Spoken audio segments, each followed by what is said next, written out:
Selam arkadaşlar, herkesi hoş gördük. Bugün sizler için sevilen oyuncularımız Birce Akalay ve İbrahim Çelikkol'dan güzel sempatik fotolar hazırladık. Birce Akalay yer gök aşk, hayat bazen tatlıdır, siyah beyaz aşk bu kimi dizilerde rol almış ve herkes tarafından çok beğenilmiştir. Biz de sizler için onların sempatik karelerini hazırladık.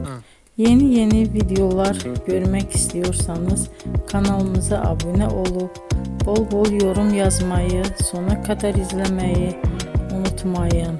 Bizden bu kadar. Hoşça kalın.